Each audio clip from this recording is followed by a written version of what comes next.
Olá, sejam bem-vindos. Muito bom estar com vocês mais uma vez. Tema escolhido e sugerido por vocês com mais de 88% dos votos. A gente vai discutir hoje risco China e efeitos para o agronegócio brasileiro.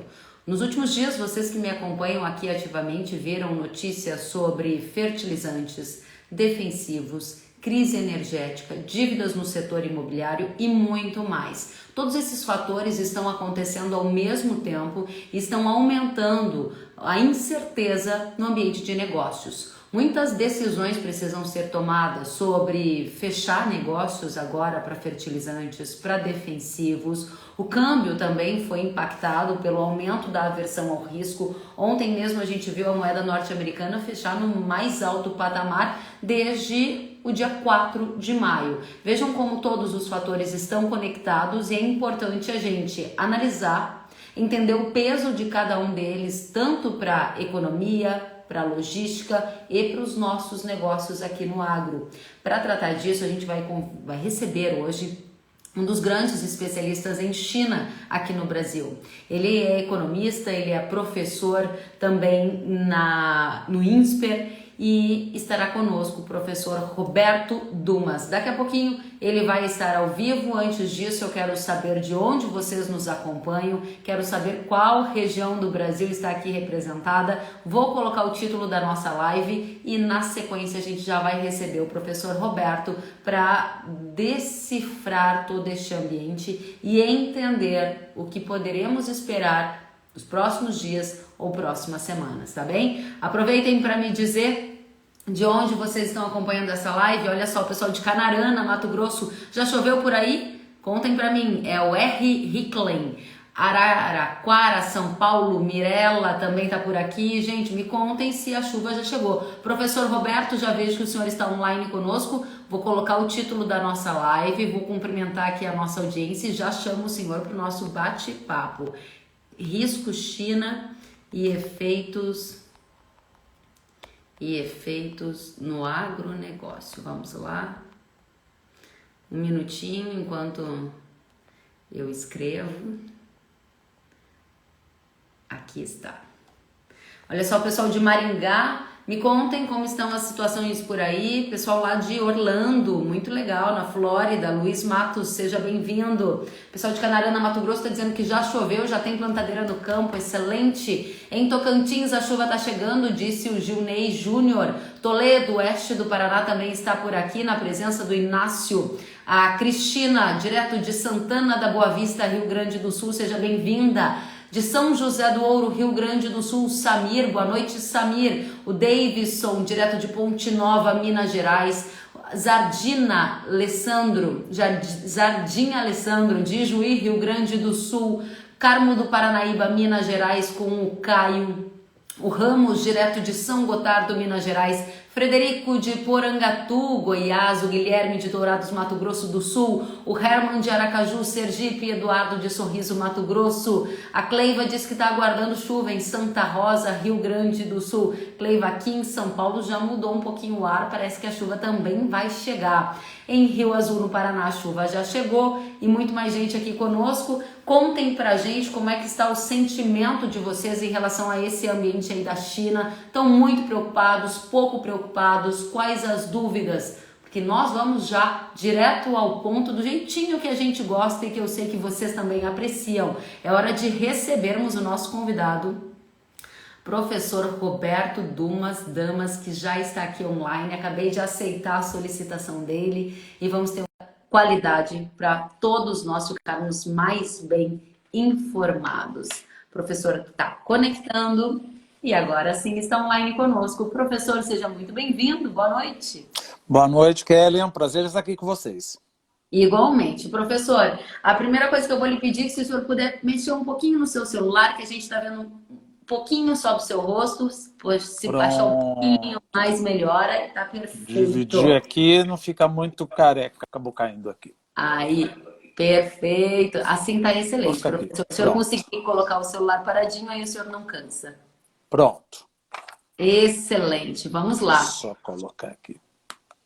Tem muita gente do Brasil inteiro aqui nos acompanhando e nós vamos direto ao ponto, professor. Neste momento, a minha primeira pergunta é: o risco China, ele existe e em qual dimensão? O senhor diria que a gente tem que ficar com sinal amarelo ou sinal vermelho, em bastante alerta, em função de tudo que está acontecendo? Veja, Kellen, quando a gente fala de risco, se a gente já acha que tem um risco, é pelo menos um farol amarelo.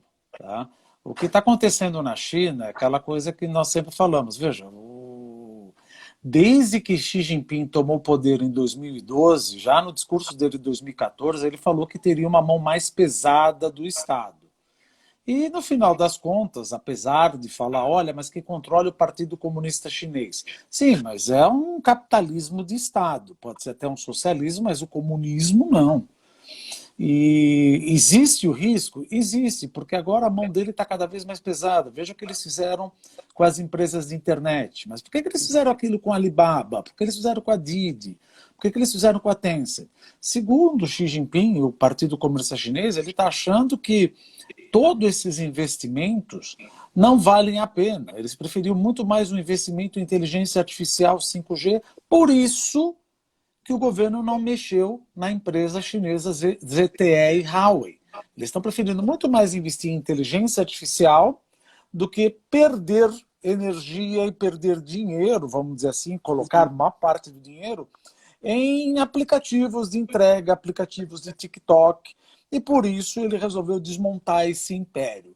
Mas é uma coisa que acaba assustando um pouco o mercado, né? Inclusive até para as empresas de educação, e aí você viu o que aconteceu depois, que não tem nada a ver com a empresa de educação, obviamente, o hecatombe da Evergrande, né?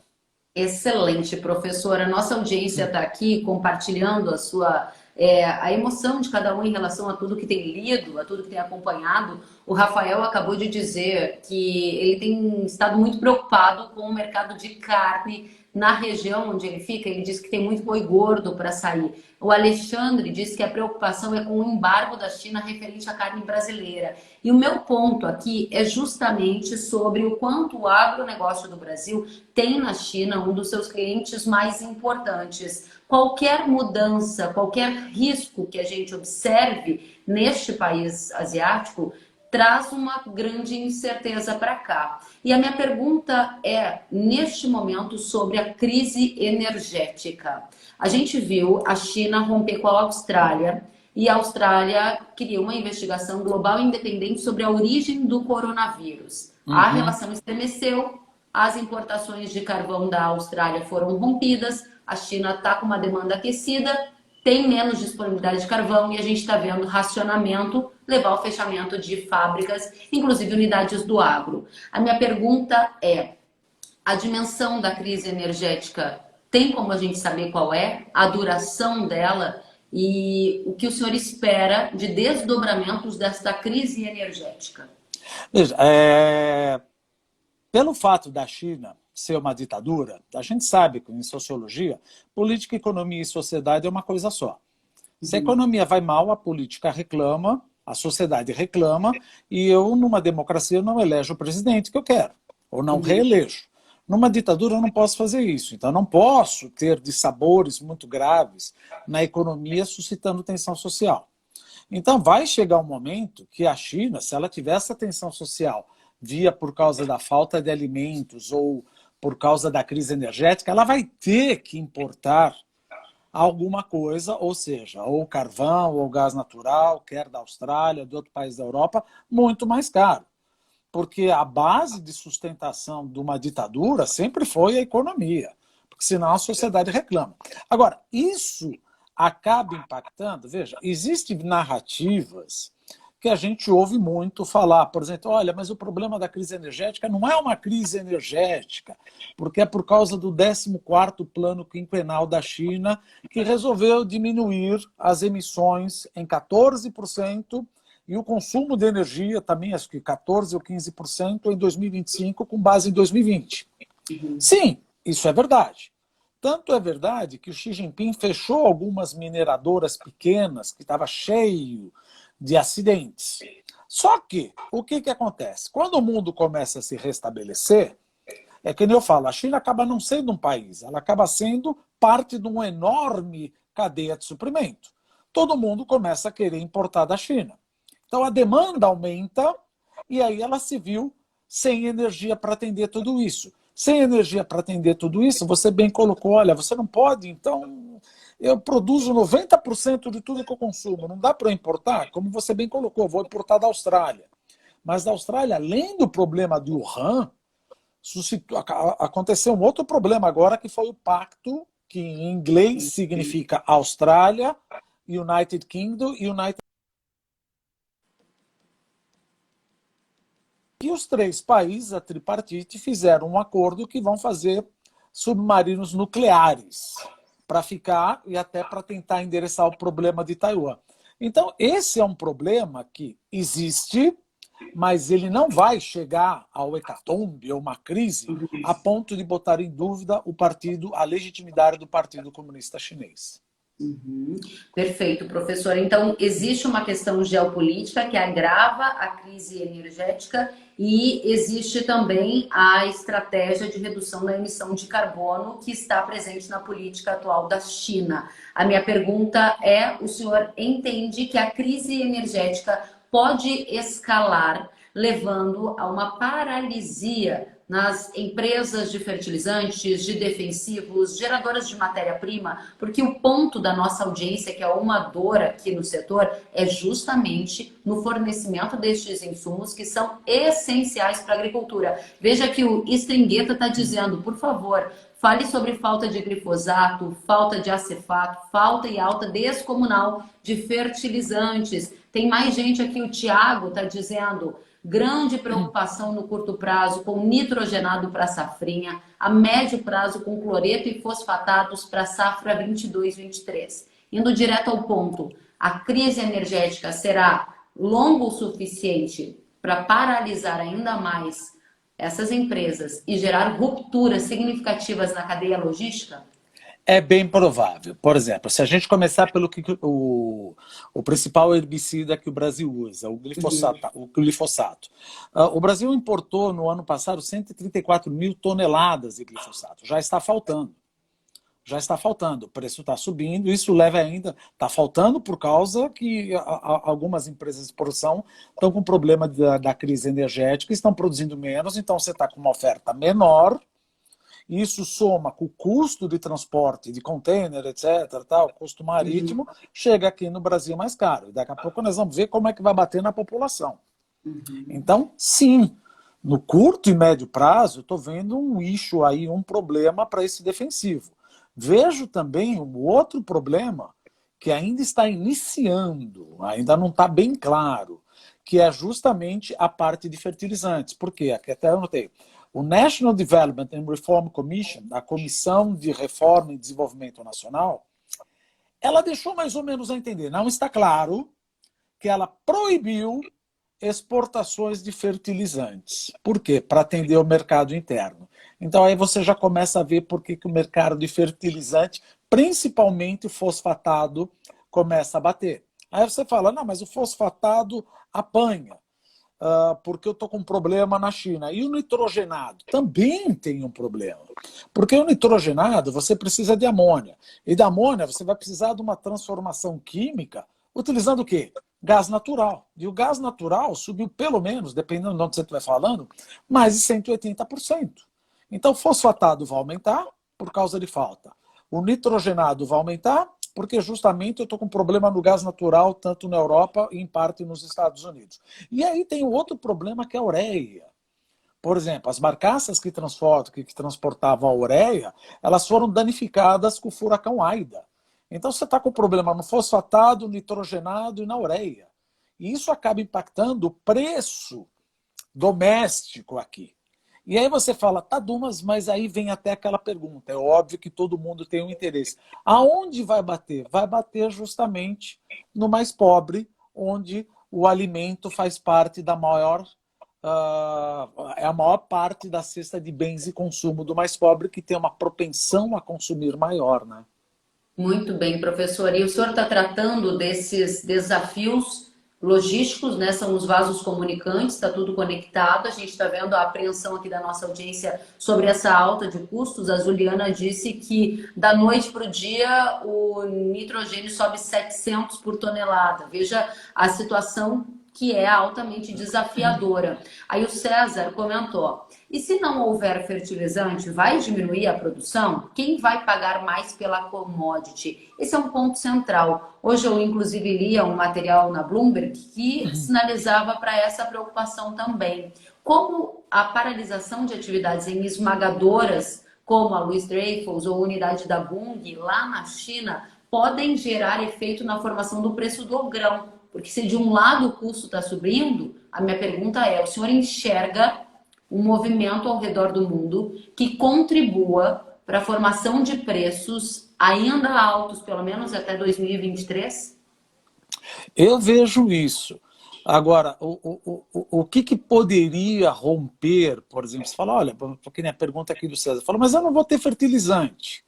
Como é que eu vou fazer? Veja, a China também ela é muito estratégica. Ela está vendo que ela pode puxar a corda dos países que fornecem alimentos na medida que limita a tensão social.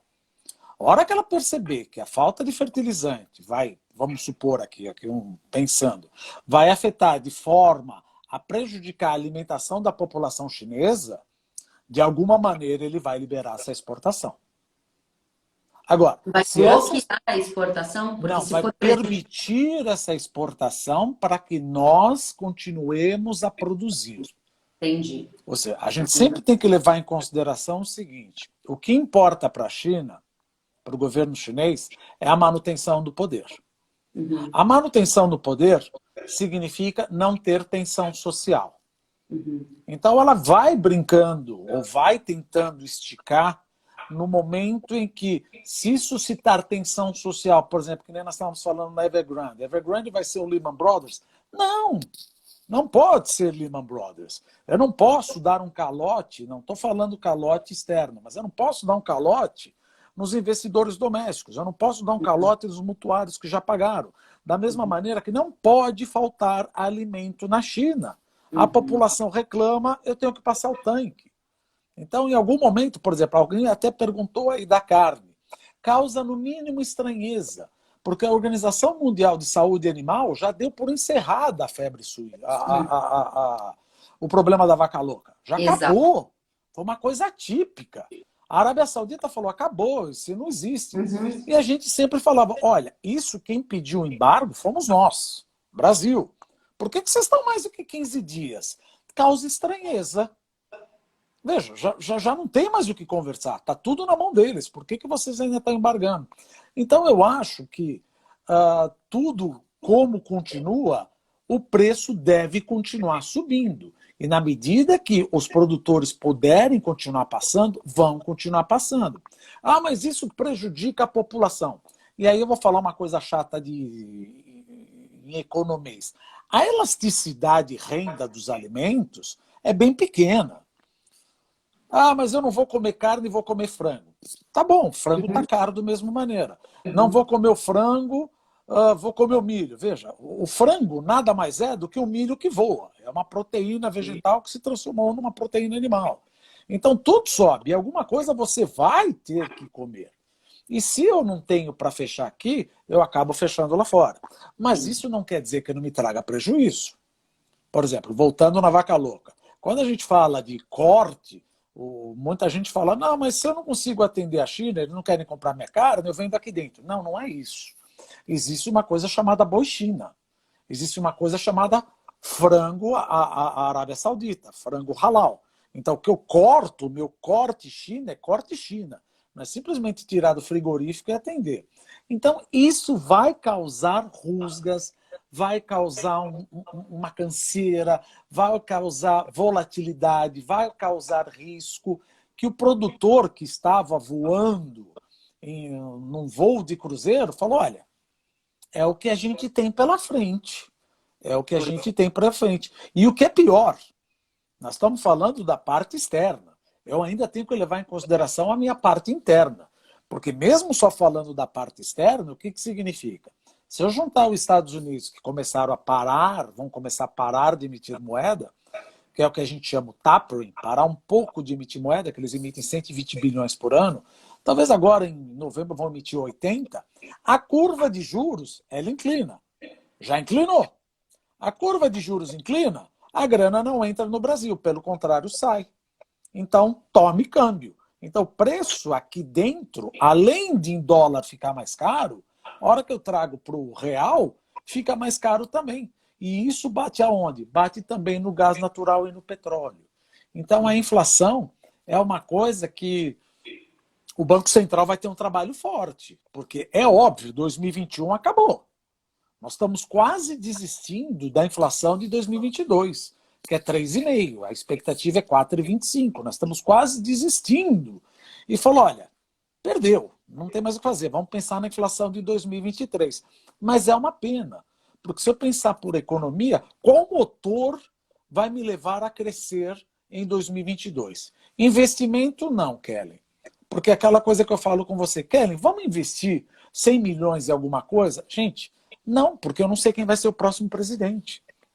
Ah, mas você não é questão de gostar desse ou daquele. Eu quero pelo menos saber quem que vai entrar. Ah, mas o gasto do governo. O governo não tem dinheiro. Olha só, eu estou falando num avião 747, 4 motores. Um eu já paguei, que é o investimento. Você não quer brincar comigo. Gasto do governo não tem. Exportação líquida, vamos ver como é que fica. Mas tudo que eu era para exportar, eu já exportei. Eu não vou aumentar mais a minha exportação. E o consumo, se a população mais pobre está com menos renda. Então isso, desculpa, acho que acabei até me adiantando, me leva numa conclusão, sem falar da crise hídrica, hein? Sem falar num possível racionamento aqui, que dificilmente o Brasil cresce mais do que 0,5% no ano que vem.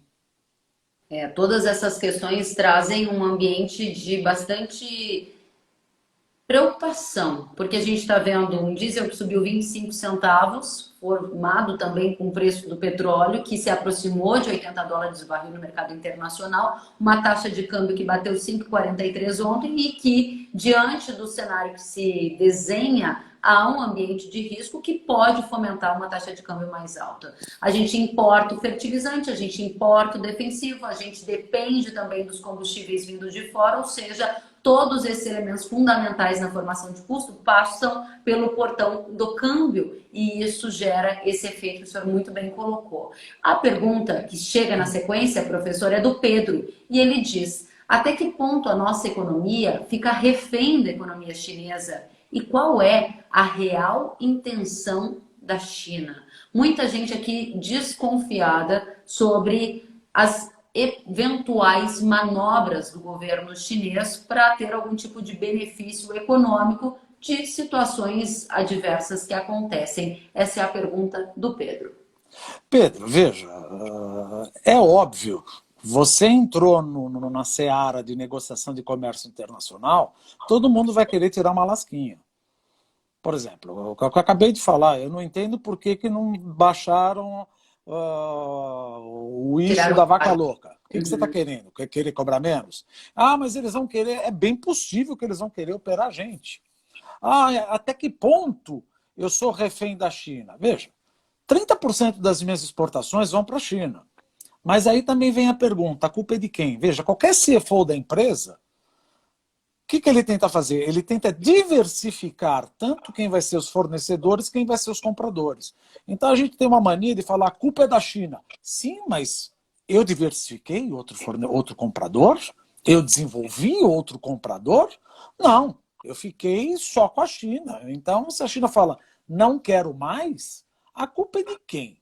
Ou melhor, se eu pegar alguém aqui e falar, olha, eu só estou vendendo para aquela empresa vira por motivos qualquer, político, econômico, fala, não quero mais comprar de você, estou com problema. Aí você fala, puxa, você me sacaneou. Não, nós que ficamos dependentes. A dependência para com a China é culpa nossa. Ora, por que eu não desenvolvi outro mercado? Eu fiquei lá em berço esplêndido esperando? Ah, mas só ele me compra. Bom, só ele me compra, então você entrou numa atividade de extremo risco, né? Desculpa, Kelly, fazer aqui uma analogia. Eu montar uma empresa, produzir e só vender para Kellen, Um dia ela acorda de mau humor por motivos geopolíticos, fala, não quero mais.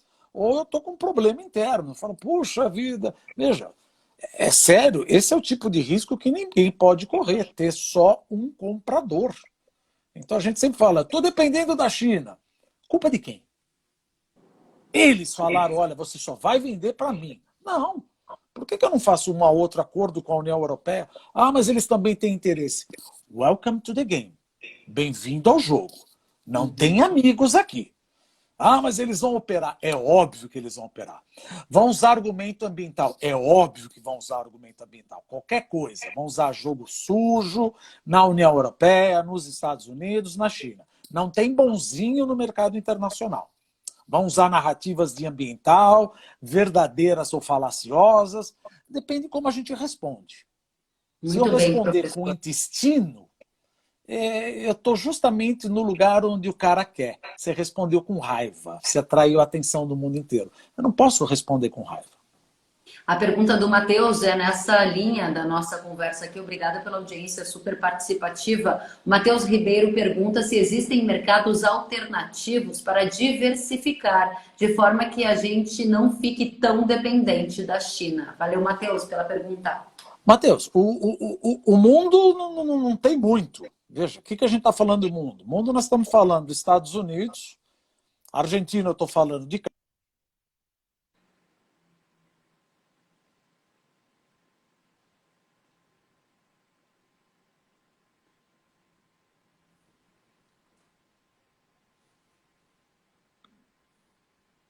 Gente, vocês estão ouvindo o professor? Travou para mim.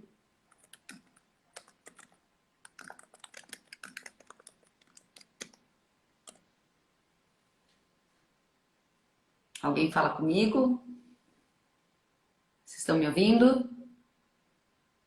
Ah, o professor caiu. Ok, obrigada, Ezequiel, pela resposta. O André Escolar também me contou que travou. Moura disse que travou. Legal, vamos voltar. Então, perfeito. Vou chamar aqui o professor mais uma vez. Vamos lá, um minutinho, gente. Aqui, vamos chamá-lo novamente. Pronto. Agora sim, professor, havia travado. Oi, travei, caiu tudo aqui, pronto. Não tem problema, A gente audiência. acaba se animando, e acaba caindo. Pronto, segurei. A Onde eu audiência. estava? O senhor estava falando que não existem muitos mercados alternativos. Exato. Quais eram eles? Exato. Veja, para quem que eu vou vender? Eu quero fazer um acordo de livre comércio com a União Europeia. Pois é. Ah, mas a União Europeia, veja, o Macron não quer, porque ele fala do problema ambiental. Gente, eu não sou expert em ambiental. Mas há 4, 5 anos atrás, não sei quando foi, ele já começou errado. O que ele mostrou? Ele mostrou... Eu não estou falando que nós estamos protegendo o meio ambiente, não é isso. Mas ele mostrou uma foto da Amazônia de 5 anos atrás e ainda falou que a Amazônia era o pulmão do mundo. Errou 2 vezes. O que o governo tem que fazer? Não é chegar e responder com as vísceras. Falar, olha, você está falando bobagem. Calma. É querer desmascarar. Falar, olha, você está falando bobagem por causa disso, disso, disso. Existe a liturgia do cargo. Eu tenho que falar, não, de fato, as fotos do satélite estão mostrando uma bruta queimada. Bom, então vamos endereçar o lixo. Agora, responder, desculpa, com todo o meu perdão, responder na ONU e falar tudo o que pensa, não está correto. Eu sempre falo, a gente não fala tudo o que quer nem para o nosso cônjuge. Como é que eu vou na ONU e falo, a culpada é você, você, você e você? Existe uma liturgia do cargo. Porque, veja, o ser humano, ele tem uma coisa horrorosa, que eu sempre falo, que é o quê? Que é a curiosidade mórbida. Você já viu quando você está na estrada, você vê um acidente, você fala, deixa eu dar uma olhada no que aconteceu. É a mesma coisa quando tem uma briga entre 2 países. Se você responde com as vísceras, pronto, você está na primeira capa de todo jornal e toda revista. Olha como se responde. Calma, você está exatamente no ringue que o teu competidor queria que você tivesse. Ele quer te provocar. Então não se pode responder assim. Tem que ir com calma. Falar, olha, existe a liturgia, tem a diplomacia. Eu estou queimando? Me mostra. Tô. Muito Então vamos bem. fazer um plano de mitigação nisso daqui. Senão, eu vou sempre apanhar. Professor, esses pontos que o senhor traz, né, descortinando a lógica do mercado global, são extremamente importantes e apreciados aqui pela nossa audiência, que está participando demais. E a pergunta que vem é do Fabrício, e ele traz um ponto que é super sensível e importante. O senhor, no início da nossa live, falou sobre a China ser uma parte enorme e importante na cadeia de suprimento global. Aí o Fabrício pergunta, professor Dumas, por que o Brasil, com 14 milhões de brasileiros desempregados, não fabrica pelo menos uma parte dos insumos do agronegócio? Essa é uma questão chave sobre risco também. Você falava da concentração demasiada em um único cliente, que é a China, e o outro elemento é: somos uma potência agroambiental, produzimos e lideramos em vários nichos, mas somos altamente dependentes dos insumos básicos que nos fazem produzir aquele alimento. Como resolver essa equação? Vamos pensar o seguinte, eu volto com uma outra pergunta retórica. Por quê? Porque não estou falando... Por que eu acabo comprando ou importando? Porque eu não sou competitivo, eu sou muito caro. É óbvio que um pouco eu poderia fazer aqui dentro. Mas uma pergunta é óbvia. Vamos supor que essa pessoa, quem está falando comigo, ganha só para fazer a conta certinho. Ele trabalha 7 dias por semana, não dorme, não come, só trabalha. E ganha R$ 1.000 por hora. Pronto. Tudo bem? É o que ele ganha. Ele toparia, eu sempre dou esse exemplo, ele toparia parar 3 horas por semana para cuidar do jardim dele? Ou seja, o custo de oportunidade seria R$ 3.000. Será que ele pagaria ou deixaria de ganhar R$ 3.000 para cuidar do jardim da casa dele? Não vale hobby. Ele vai falar, não, eu não sei a diferença de uma espada de São Jorge de uma roseira, então contrata um jardineiro. É a mesma coisa. Se eu não sou bom, ou se eu sou bom e sou caro, eu prefiro comprar lá de fora. Ah, mas aí eu fico dependente. Sim, diversifiquemos. Diversifiquemos, façamos um pouco aqui. Porque todo mundo fala, eu não posso, a mão de obra, porque aí vai chegar um ponto onde eu vou ter hater. A mão de obra no Brasil, por incrível que pareça, é cara. Você fala, como pode ser cara se o salário mínimo é R$ 1.100? Nunca um economista pode fazer a análise da mão de obra por valor absoluto. Você tem que fazer mão de obra por produtividade do trabalhador. Nós ganhamos muito, mas, por exemplo, em termos reais, de 2003 a 2019, o salário mínimo subiu 30%. Merecemos? Merecemos 200%. Só que, será que a produtividade da economia brasileira melhorou 30%? Não. Então, eu não sou competitivo em alguns segmentos. Se eu não sou competitivo, é aquela coisa, eu não vou fazer o jardim da minha casa. Eu vou comprar de um chinês. Por quê? Eu estou maximizando o meu lucro. Ah, não, mas eu quero dar emprego para esses, vamos supor, 1 milhão de trabalhadores. Ah, então quer dizer que eu dou um emprego para 1 milhão de trabalhadores, legal, eles vão produzir um produto não tão bom, mais caro, que vai prejudicar 214 milhões de brasileiros. No final, são minorias organizadas prejudicando maiorias desorganizadas. Não, não é assim que a economia funciona. Eu não posso ajudar, no final, o que acontece? Quem paga a conta sou eu. Ah, mas eu vou ficar dependente. Perfeito, mas na mesma pandemia, há algum problema social ou algum desastre natural. Eu posso fazer um pouco aqui dentro, mas também nem tudo aqui dentro. Eu quero diversificar. Então, isso é o tipo de coisa que já começa a falar. Aquela maneira de administrar estoque do estilo just in time está caindo um pouco. Porque eu não posso, olha, me dá, pum, produziu. Não, veja, a pandemia já falou, ó, just in time também não é bem assim.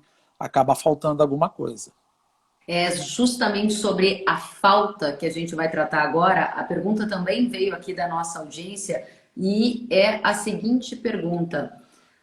Diz assim, professor, qual é o prazo de retorno das indústrias, fábricas chinesas para se normalizarem? Será só em julho de 2022? Esse é um ótimo tópico porque nós estamos no período pós-pandemia, em que a demanda represada, pelo menos ao longo dos últimos anos, volta a dar alguns sinais, mas encontra estoques baixos, uma cadeia logística desorganizada e agora uma crise energética, entre outros fatores.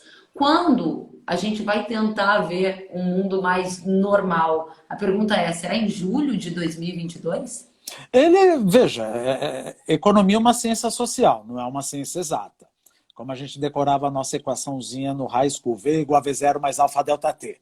Eu decorei até hoje e nunca mais esqueci. A tua cara, pelo jeito, você sabe, né? Tem que fazer essa lição. Para quê? Não sei, mas a gente decora.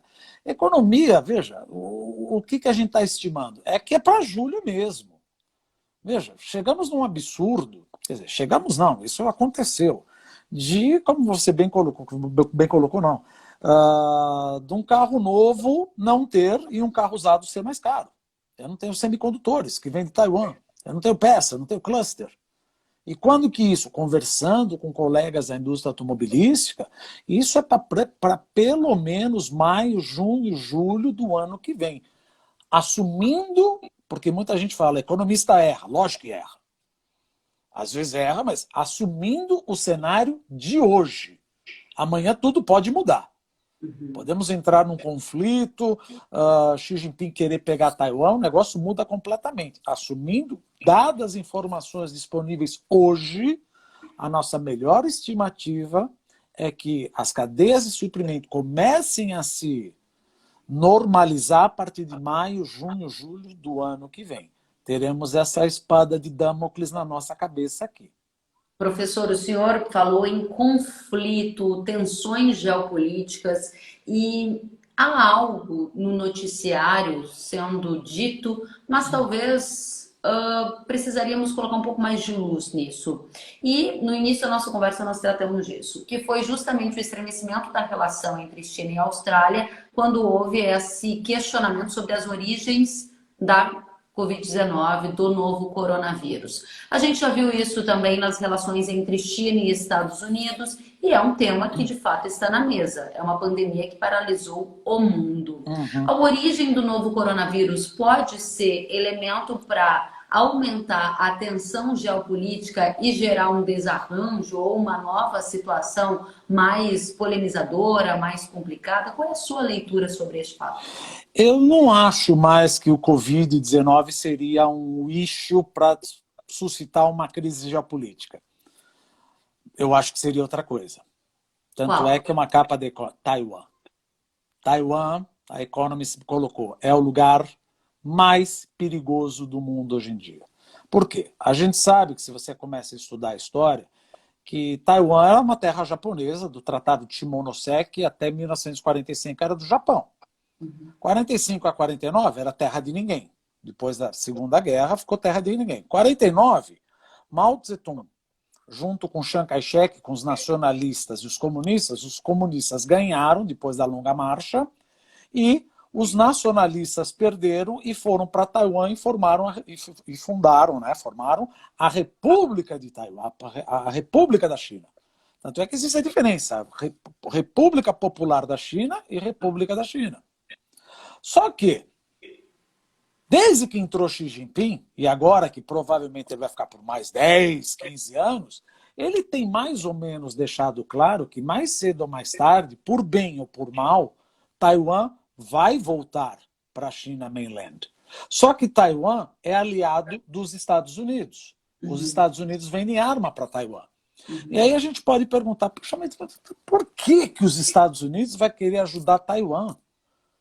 Porque Taiwan faz parte da Pax Americana na Ásia. Mas vamos pensar que Joe Biden, eu não queria estar na pele de Joe Biden, mas um outro falou, olha, quer saber, eu não vou ajudar, deixa eles. Você pode até pensar isso. Taiwan vai ser anexado. Como é que a Coreia do Sul vai pensar? Falou, pera um pouquinho, os Estados Unidos está roendo corda? Eu estou com medo danado que tem o Kim Jong-un jogando mísseis balísticos na minha cabeça. Então os Estados Japão, que é um inimigo mortal da China, mas aliado dos Estados Unidos, vai pensar o quê? Espera um pouquinho. Os Estados Unidos está roendo corda? Tá, então vamos aliar a China. A Austrália fala, eu estou sozinho aqui?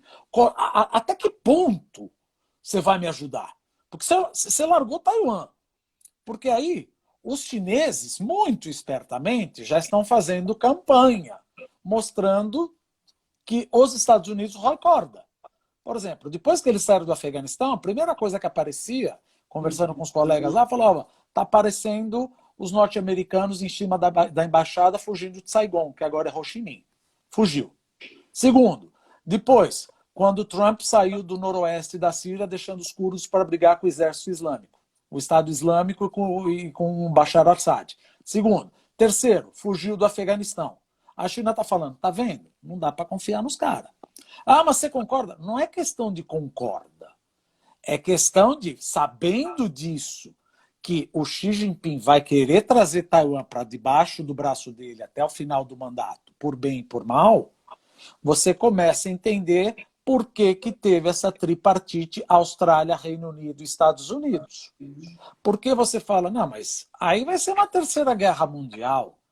É um pouco difícil, porque Taiwan não é Afeganistão. Taiwan não é o Iraque. É completamente povoada. Então, se a China quiser pegar Taiwan, ela consegue pegar em 2, 3 semanas. E aí, o que os Estados Unidos vai fazer depois que a China tomou conta? Vai fazer uma guerra no território de Taiwan? Matar todo mundo? Quer dizer, fica uma coisa falando. Então tem que evitar isso acontecer. Por isso que esses submarinos nucleares acabam falando, olha, muito cuidado com o que você está fazendo. Eu tenho que é justamente para não te mostrar. Por isso que a China falou, calma, você está se metendo? Sim, o que o Joe Biden falou é, Ásia, acalme-se, eu estou aqui. Os Estados Unidos falaram. Porque Trump, na época, todo mundo falava que brigavam comigo, falava, os chineses têm muito mais medo do Biden do que do Trump. E o pessoal falava, imagina. Só que Trump brigava via Twitter, e o que os chineses faziam? Compravam um pouquinho de soja e ia. O que acontecia? Trump falou uma vez, num jantar, eu não sei se eu ajudaria Montenegro, em caso de uma invasão da Rússia. Os países aliados, a Alemanha, a França, falaram, pera um pouquinho, qual é o limite para você ajudar? É porque o cara é muito pequeno? Como é que fica? E depois falou para o Shinzo Abe que, olha, você pode até falar, mas não em público. Trump cobrou do Shinzo Abe dinheiro para ajudar. A China falou, eu não cobro nada se você ficar dentro da minha zona de influência. Aí o Joe Biden falou, parou a brincadeira. America is back na Ásia. Então, por isso que a hora que fala que o chinês preferiu o Trump, porque ele era um fanfarrão. Ele falava, falou, ó, cada um por si. Ele não mentiu, ele falou America first. A única coisa que ele omitiu, ele falou, and I don't care about the rest. Faltou isso ele falar. O Biden falou, estamos de volta. E eu vou agir por dentro. Eu vou via OMS, eu vou via ONU, eu vou via OTAN, eu não vou via Twitter. É uma mudança na estratégia, mas ainda assim há uma tensão que é permanente entre China e Estados Unidos. Todos nós sabemos, aqui acompanhamos atentamente. Afinal de contas, à medida que a China teve uma piora da sua relação com os Estados Unidos, a gente viu a ocorrência da guerra comercial e, a despeito dos efeitos colocados na economia global, o agronegócio do Brasil foi privilegiado porque ocupou um espaço no mercado de grãos que era dos Estados Unidos. Deixa eles brigando. As exportações para a China. A minha pergunta é, existe risco da volta de uma guerra comercial num curto prazo? E se sim, por quais fatores na sua avaliação? Veja, o acordo de janeiro de 2020 continua em pé. Biden não tirou nada. Agora, precisa entender o seguinte, qual é o problema? Isso não é uma pergunta retórica, é perguntando mesmo para os americanos. Veja, como você está fazendo uma política fiscal expansionista e monetária expansionista, você vai, por identidade macroeconômica, ter maior fragilidade externa. Você vai importar mais. Quer da China, quer do Vietnã, quer do México.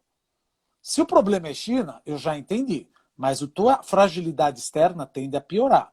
Se isso acontecer, o que provavelmente vão fazer? Muitas empresas que estão na China vão migrar para o Vietnã. Muitas empresas que estão na China vão migrar porque não tem cabimento você voltar para os Estados Unidos, que o custo da mão de obra é muito caro para fazer uma coisa de baixo valor agregado. Em economia a gente chama vantagens comparativas. Não tem cabimento. Então eu vou para Bangladesh, vejo Índia, vejo Camboja, vejo Vietnã. Então, ou às vezes eu até triangulo. Eu monto uma empresa e volto para lá. Então eu acho que esse trade war precisa deixar claro, falar, qual é teu problema? Você não quer comprar da China ou você acha que com todo esse expansionismo fiscal e monetário você vai melhorar a tua fragilidade externa? Isso não vai acontecer. Teu déficit nas contas externas só tende a piorar. Isso é economia básica. Se é o problema da China, eu interessei. Se não, você está dando murro em ponta de falta murro em ponta de faca, isso. Exato. Exato. Professor, para a gente amarrar aqui as nossas ideias, a audiência permanece muito atenta a tudo que o senhor tem dito. Vou fazer aqui um ping-pong para a gente responder mais perguntas e endereçar as nossas considerações finais. O Fred Franksen pergunta: será o mercado indiano o futuro? Então, muito se fala sobre as oportunidades para o agro, como o Brasil é exportador de alimentos, em outros mercados além da China. Você concorda? Eu concordo. Eu acho que a gente deveria explorar não só o mercado indiano, todo o mercado. Muito. Principalmente que agora a renda está aumentando. Professor, pergunta do Manuel. Sei que o senhor não é um especialista em fertilizantes, mas dado seus conhecimentos em geopolítica, a aquisição de fosfatado e potássio para a safra 22-23, vejam, estamos falando de 22-23, travar com o contrato futuro pode ser uma boa decisão, visando a redução dos custos? Pergunta do Manuel. Sim. Sempre, sempre, sempre hedge. Sempre hedge. E essa trava, esse hedge, na sua avaliação, por que seria uma boa decisão nesse momento? Veja, porque você já sabe, logicamente, que você vai fazer o hedge. Hedge não é especulação. Hedge, você vai dormir e já sabe o quanto você vai ganhar de dinheiro.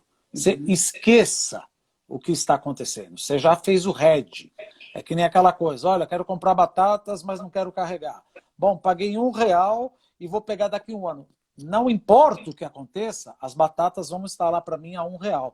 Então já sei o meu lucro. Eu não posso dormir, eu como empresário, ou como professor de finanças até, eu não posso achar e ficar um ano dormindo sabendo se eu vou perder ou ganhar dinheiro. Não é isso, eu não sou especulador. Banco que é banco perde dinheiro com isso. Por que a gente vai brincar com isso? O Stringheta está dizendo que nesse contexto atual, nenhuma empresa está vendendo fertilizante para 22, 23. Esse é um elemento bastante importante, porque num cenário de incertezas, a gente tem todos os elos tentando se defender. E aí, como você vai precificar sem entender qual vai ser o seu cenário de câmbio, de petróleo, de disponibilidade de produto? Afinal de contas, a gente está vendo uma situação super inusitada que empresas que se comprometeram a entregar determinada quantidade de fertilizante não estão conseguindo fazer a entrega, estão rompendo contratos, né, professor? É um mundo muito novo. E eu coloco um ponto adicional fazendo uma pergunta.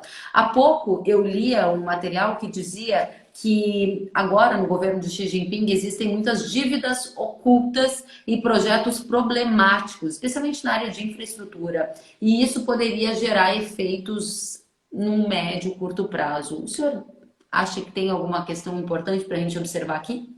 Tem. Não. Quer dizer, tem um efeito importante aí, mas não acho que vai suscitar uma crise. Por quê? Porque a conta capital do balanço de pagamentos da China é fechada. Mas os bancos estão cheios de dívidas podres. Não há a menor dúvida. Principalmente dos governos locais. Mas o que aconteceu com a Tailândia, Malásia, Indonésia, Coreia e Taiwan em 1997 e 98, não tem como acontecer na China, porque o chinês é proibido de tirar o dinheiro da China. Ele tem esquema não no nome abrasileirado, esquemas que podem tirar só investidores institucionais. Então, por exemplo, olha, não gosto desse banco, vou tirar o dinheiro, vou botar meu dinheiro na Coreia. Não, você não pode, você está proibido. Então é proibido que a gente fale em inglês, em economia, capital flight ou sudden stop. O dinheiro não pode fugir da China. No final do dia, toda essa dívida podre não quer dizer que vai ser de graça. A população vai ter que receber menos juros para ajudar a limpar o balanço dos bancos. Mas uma crise, como nós vimos na Ásia, não. Por quê? É proibido especular contra o Chinese Yuan, ou seja, tirar o dinheiro e colocar na China. Professor, que espetáculo ouvi-lo, que espetáculo ter a oportunidade de esmiuçar cada um destes fatos que está impactando, cada um dos fatos que estão impactando aqui na nossa dinâmica do agronegócio. Eu gostaria de pedir para o senhor as palavras-chave, a síntese, a direção que o nosso público tem que olhar, porque tem muita decisão para ser tomada. Decisão de venda de produto, de compra de insumo, de negociação, e há um cenário bastante adverso. Qual é a sua dica? Quais os fundamentos que a gente não pode perder de vista? Bom, primeiro agradeço, todo essa foi ótimo. E acho uma coisa, o que a gente não pode perder de vista? Tudo o que acontece acaba impactando o nosso negócio. Eu sei, a gente tem um negócio, a gente fala, olha, preciso saber o preço do fosfato, mas eu preciso saber o que está acontecendo em Taiwan, preciso saber o que está acontecendo na Austrália, preciso saber como é que está a geopolítica, preciso saber os protestos de Hong Kong. Impactando. Então, é aquela coisa que a gente sempre fala, olha, eu li 3 jornais. Não é ler o jornal, é entender e fazer a sinapse neural como aquilo impacta a minha vida. E geralmente, o que acontece? Eu sei. A gente abre o jornal, por exemplo, eu não estou falando do setor agrário, mas qualquer um. Se for para não falar que eu estou falando do setor agrícola, se for um cara de montadora, ele vai ver, deixa eu ver as peças. Ele vai procurar isso no jornal. O agrário vai ver, deixa eu ver quanto está o preço do fosfato. Não, ele tem que acompanhar tudo. Tem que acompanhar tudo para antecipar o que pode acontecer. Porque não é questão, porque muita gente... Onde você pega todas essas informações? Estão completamente à disposição de vocês. A questão é de fazer a conexão neural e falar, ó, isso vai me bater aqui, ali, ali. As informações estão disponíveis. Eu não tenho bola de cristal, olha, tem um cara... Não, está em qualquer jornal. Tá... Mas é importante estudar, analisar e falar como é que eu posso ganhar ou perder dinheiro o que está acontecendo. Analisar com profundidade. Nessa sua análise, diga pra gente qual é a palavra-chave. Como jornalista, eu peço para o senhor escolher uma palavra que sintetiza a maneira como o senhor enxerga o mundo hoje. Existe a capacidade, existe a condição do senhor sintetizar para a gente entregar para a nossa audiência? Ó, presta atenção, essa é uma palavra que nos diz muito. Olha, é difícil fazer numa palavra só, mas a gente vai fazer em 2, né? Cautela e geopolítica. Você está vendo? Quando a gente fala geopolítica, muita gente fala, puxa vida, eu não tinha pensado. Sim, mas é a geopolítica que está movimentando. É a geopolítica que está fazendo o cara não comprar o carvão e prejudicando o meu fosfatado. É a geopolítica que fez o cara fazer submarino e deixa a China mais brava ainda. Então a gente fala, pô, eu preciso saber de Taiwan? Não, você precisa saber na exata medida que isso impacta teu negócio. Exatamente. E no agro brasileiro isso é apaixonante, porque está tudo muito conectado. A gente via há poucos dias as sanções de alguns países, a Bielorrússia impactou na formação do preço de fertilizante, agora Exatamente. a piora da relação da China com a Austrália impactou no custo do carvão, gerou ou implicou numa piora da crise energética que impacta no risco do defensivo chegar aqui, e olha como tudo está conectado. E o cara fala, mas para que eu vou olhar a Bielorrússia? Eu nem sei. Não, tem que olhar, eu sei. Professor, foi assim uma satisfação ouvi-lo. A nossa audiência aqui, eu vou pedir 1 minuto da sua atenção para dizer quantos elogios estamos aqui recebendo. Claudino Franciele está dizendo que foi muito esclarecedor. O Wilson está dizendo que foi muito bem explicado, a live foi um show. O Lucas disse parabéns, excelente live, aplausos, muita gente perguntando se a live vai ficar salva. Fred disse ótima live, muito boa mesmo, parabéns. Professor, parabéns pela explicação clara e objetiva, disse a Fafá Roque. E muito mais gente aqui elogiando. Obrigada a todos vocês pela presença, professor, obrigada. Hoje mesmo Nosso bate-papo vai estar disponível em todas as plataformas de podcast. Para quem quiser ouvir no carro, na fazenda, em qualquer lugar, vai ficar salva aqui no Instagram, vai para o YouTube, para o Facebook e todo mundo pode ouvir mais uma vez, tomar nota e aprender com o professor Dumas. Volte sempre, foi uma satisfação estar com você. Obrigado. Gente, até a próxima. Tchau, tchau. Eu gosto. Obrigado.